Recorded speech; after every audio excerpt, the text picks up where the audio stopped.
Psychology. ప్రస్తుత పరిస్థితులలో చాలామంది సైకాలజీ సమస్యతో బాధపడుతూ ఉన్నారు. ఈ సైకాలజీ సమస్యల నుండి మనం ఎలా బయటపడాలి? అసలు సైకాలజీ అంటే ఏమిటి? మన నిత్య జీవితంలో సైకాలజీ సమస్యలు ఎలా వస్తాయి? వాటిని ఎలా పరిష్కరించుకోవాలి? అన్న ఉద్దేశంతో నేను సైకాలజీ స్టార్ట్ చేశాను.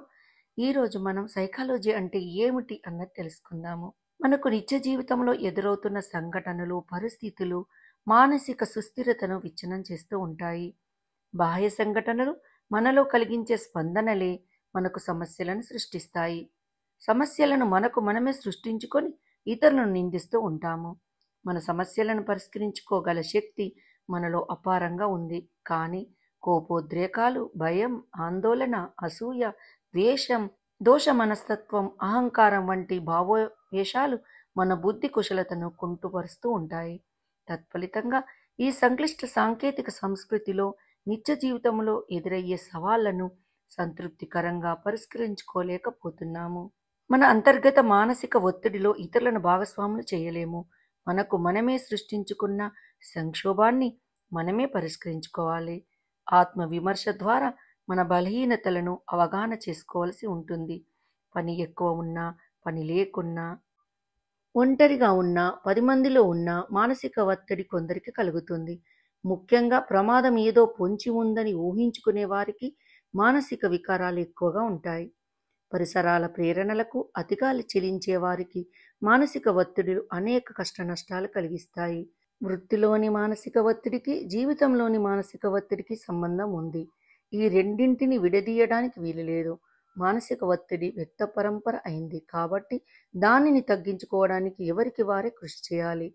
ఇట్టి కృషికి ఉపయుక్తంగా ఉండే అంశాలు ఒకసారి తెలుసుకుందాము. వివాదాలు. వ్యక్తుల మధ్య ఏర్పడే అవగాహన లోపం అపోహలకు దారితీస్తుంది. అపోహలు వివాదాలను సృష్టిస్తాయి. వివాదాలు సంఘర్షణలుగా మారుతాయి. వివాదాలను సంప్రదింపుల ద్వారా పరిష్కరించుకోవచ్చు. సంప్రదింపులు జరపడానికి విశాల హృదయంతో ఇచ్చిపుచ్చుకునే ధోరణిలో వ్యవహరించవలసి ఉంటుంది. సంప్రదింపులు జరిపే నేర్పు లేనివారు సంఘర్షణలకు దిగుతారు. సంఘర్షణల ద్వారా సమస్యలను పరిష్కరించుకోవడానికి అలవాటు పడని వారు ఎప్పుడూ ఎవరితోనో పోట్లాడుతూ కనిపిస్తారు. సమయం ఏదైనా, సమస్య ఏదైనా, పరిసరాలు ఏవైనా, వ్యక్తులు ఎవరైనా పోట్లాడే స్వభావం కలవారు ఒకే ధోరణిలో వ్యవహరిస్తూ ఉంటారు. అట్టి వారిలో సంఘర్షణలు అంతర్గతంగా ఉంటాయి. ఆ సంఘర్షణలే పోట్లాటల రూపంలో సందర్భోచితంగా బయటకు వస్తాయి. ప్రయోజనాల సంఘర్షణ కావచ్చు, విలువల సంఘర్షణ కావచ్చు, దురహంకార వల్ల సంఘర్షణ ఏర్పడవచ్చు, విశ్వాసాల మూలంగా సంఘర్షణలు రావచ్చు. కారణం ఏదైనా సంఘర్షణలు మానసిక ఒత్తిడులను కలుగచేస్తాయి. దురహంకారం వల్ల కోపం వస్తుంది. కోపం వ్యక్తిత్వ లోపం. అనేక శారీరక రుగ్మతలు కోపం వల్లే వస్తాయి. ఆత్మవిశ్వాసం లేని వారు దురాభిమానాన్ని ఆత్మాభిమానం అనుకొని కోపంతో వ్యవహరిస్తూ ఉంటారు. అట్టి సందర్భాలలో తమ కోపానికి ఇతరులు కారణమని సమర్థించుకుంటూ తమ లోపాన్ని గుర్తించలేకపోతూ ఉంటారు. చివరికి తమకు తామే తీరని హానిని కలుగజేసుకుంటారు. అట్టి సందర్భాలలో తమ లోపాలను గుర్తించి ఆత్మవిశ్వాసాన్ని పెంచుకొని సంప్రదింపులు జరిపే నైపుణ్యాన్ని సంతరించుకోవడానికి ఉపయుక్తంగా ఉండే సలహాలను తెలుసుకుందాము. అంతర్గత మానసిక ఒత్తిడి సహజం. నిత్య జీవితంలో ఎదురయ్యే సవాళ్ళను ఎదుర్కోవడానికి అవసరమైన చొరవను, ధైర్యాన్ని, ఉత్సాహాన్ని, చైతన్యాన్ని, సామర్థ్యాన్ని, అంకితభావాన్ని, ఏకాగ్రతను, సృజనాత్మకతను, ఆత్మవిశ్వాసాన్ని, ఆత్మాభిమానాన్ని ప్రేరేపించడానికి మానసిక ఒత్తిడి అవసరం. మానసిక ఒత్తిడిని మన ప్రయోజనాలకు ఉపయోగించుకుంటే విజయ అవకాశాలు మెరుగవుతాయి. మానసిక ఒత్తిడి అదుపు తప్పితే వైఫల్యాలను ఎదుర్కోవలసి ఉంటుంది. మానసిక ఒత్తిడులను అదుపులో ఉంచుకొని సామర్థ్యాన్ని పెంచుకోవడానికి సావకాశం ఉంది.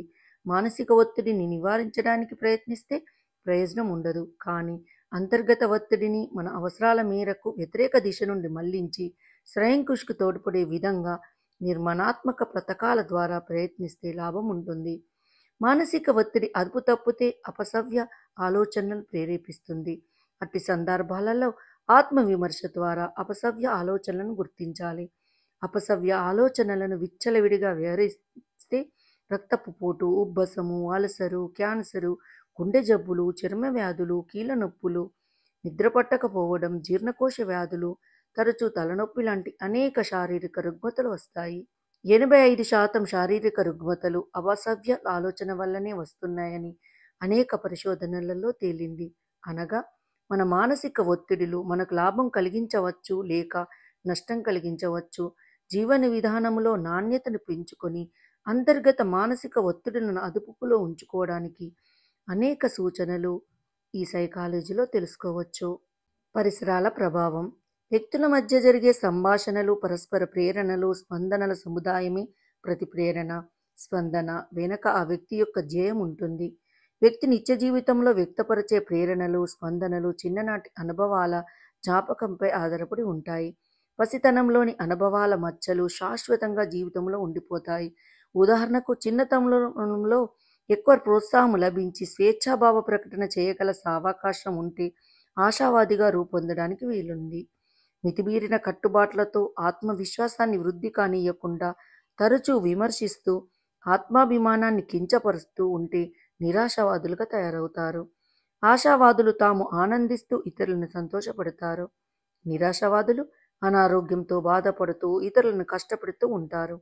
నిరాశావాదులు తమ దృక్పథములో మార్పు తెచ్చుకొని ఆశావాదులుగా రూపొందితే తప్ప తమకు ఇతరులకు లాభం ఉండదు.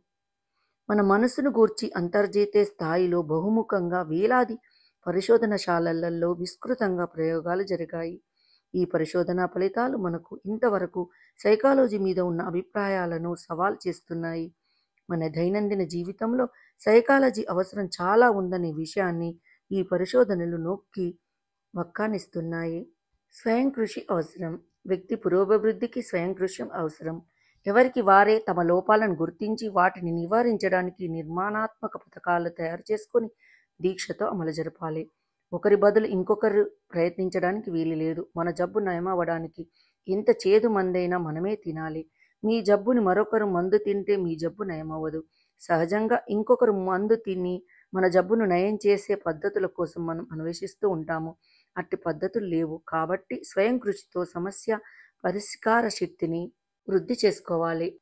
తదుపరి వీడియోలలో నిత్య జీవితంలో సైకాలజీ సమస్యలు ఎలా వస్తాయి, వాటిని మనం ఎలా పరిష్కరించుకోవాలి అన్నది తెలుసుకుందాము. ఈ వీడియో మీకు నచ్చినట్లయితే లైక్ చేయండి, కామెంట్ చేయండి, సబ్స్క్రైబ్ చేయండి. నోటిఫికేషన్ల కోసం పక్కనే ఉన్న బెల్ ఐకాన్ క్లిక్ చేయండి. Thank you.